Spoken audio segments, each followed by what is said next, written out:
बिस्मिल्लाहिर्रहमानिर्रहीम। अस्सलाम वालेकुम पाकिस्तानियों, मैं हूँ राव अमजद अली और आप देख रहे हैं मेरा फेसबुक और यूट्यूब चैनल। आज है 21 अप्रैल और साल है 2021।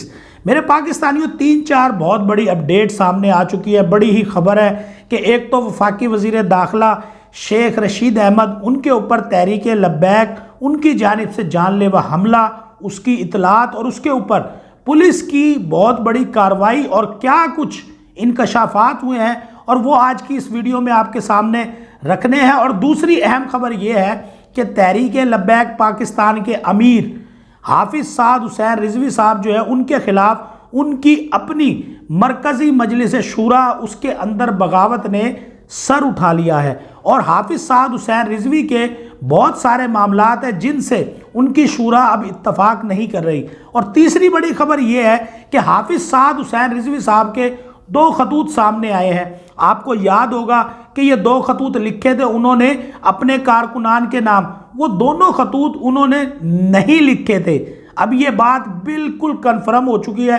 तो फिर आप कहेंगे कि जी उन्होंने ये ख़त नहीं लिखे थे, तो फिर ये ख़त किसने लिखे, किसने लिखवाए थे और ये खतूत उनसे क्या ज़बरदस्ती लिखवाए गए थे? और उन्हें ये सारी जो तफसीलात है मैं आज आपको इस वीडियो में दूंगा। और जो तीसरी खबर है कि उनकी अपने छोटे भाई से जो मुलाकात हुई है कोट लखपत जेल के अंदर हाफिज साद हुसैन रिजवी साहब की, मेरे पाकिस्तानियों तमाम तर तफसीलात आज इस वीडियो में आपके सामने रखी जाएंगी। वीडियो आपने आखिर तक लाजमी देखनी है। बड़ी इंतहाई अहम मालूमात हैं जो आपके साथ शेयर करनी है। मेरे पाकिस्तानियों, आप सबके इल्म में है कि किस तरह से माहिदा हुआ, जो पाकिस्तान के हालात कहाँ पहुँच गए थे और किस तरह से फ्रांस के सफ़ीर निकालने के मामलात बिल्कुल पीक पर चले गए थे और हालात इस संगीनी में थे कि बाहर मीडिया से, सोशल मीडिया के ज़रिए हमारे पाकिस्तान में उसकी जो है ना वो मुखालफतें की जा रही थी पाकिस्तान का अमन तबाह करने की।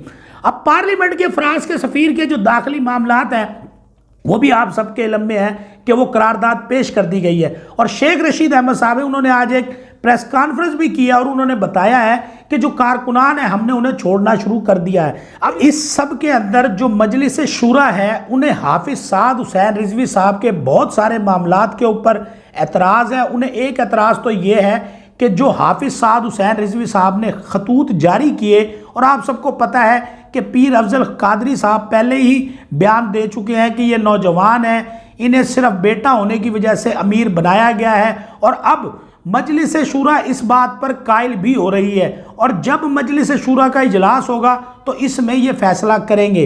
आपके इल्म में पीर अफजल कादरी साहब उनके खिलाफ बहुत ज़्यादा कुछ बोल चुके हैं। तो इस सब में अब हाफिज साद हुसैन रिजवी साहब को अमीर होना चाहिए या नहीं, ये दूसरा बड़ा इंकशाफ जो सामने आ रहा है। हाफिज साद हुसैन रिजवी की मुलाकात हुई है जेल के अंदर उनके छोटे भाई अनस रिजवी से, और अब ये बात बिल्कुल वाज़ेह हो चुकी है कि ये दोनों खतूत हाफिज साद हुसैन रिजवी के अपने लिखे हुए नहीं हैं। अब आप फिर ये कहेंगे कि जब ये हाफिज साद हुसैन रिजवी साहब के लिखे हुए ख़त नहीं है थे तो जी ये किसने लिख दिए और क्या हुकूमत ने ज़बरदस्ती लिखवाए थे? तो मेरे पाकिस्तानियों, हकीकत ये है कि ये खतूत हाफिज साद हुसैन रिजवी साहब के छोटे भाई अनस रिजवी ने लिखे थे।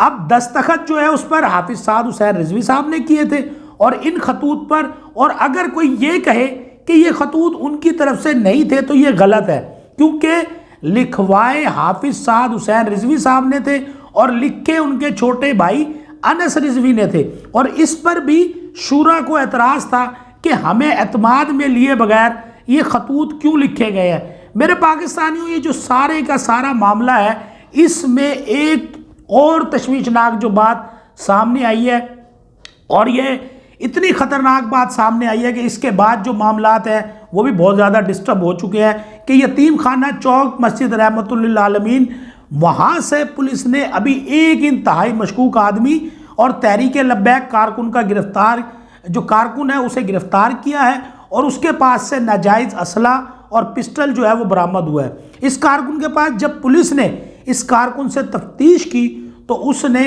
अब आकर ये बता दिया है कि उसका इरादा क्या था, उसका एजेंडा क्या था।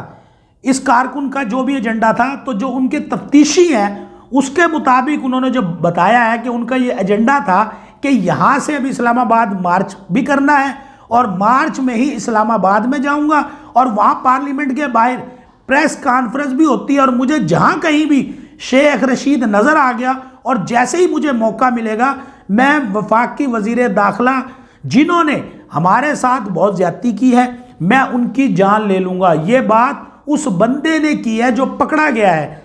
तो मेरे पाकिस्तानियों ये इस कारकुन का प्लान था, लेकिन अल्लाह ताला का शुक्र है कि मामलात इस वक्त कंट्रोल में है और ये जो प्लान बनाया जा रहा था, ये जो मंसूबा बनाया जा रहा था, ये भी नाकाम हो गया है। अल्लाह ताला हमारे मुल्क पाकिस्तान की खैर फरमाए और इस मुल्क में जो भी इंतशार फैलाना चाहता है अल्लाह ताला सबको हिदायत दे और हमारी सिक्योरिटी एजेंसियां जो काम कर रही हैं ये काबिल इस्ताइश है। तो मेरे पाकिस्तानी ये थी अभी तक की वीडियो और अपडेट। अगली वीडियो तक के लिए खुदा हाफिज़। मेरे और अपने इस चैनल का ख्याल रखिएगा, चैनल को सब्सक्राइब लाजमी कीजिएगा। शुक्रिया। पाकिस्तान जिंदाबाद।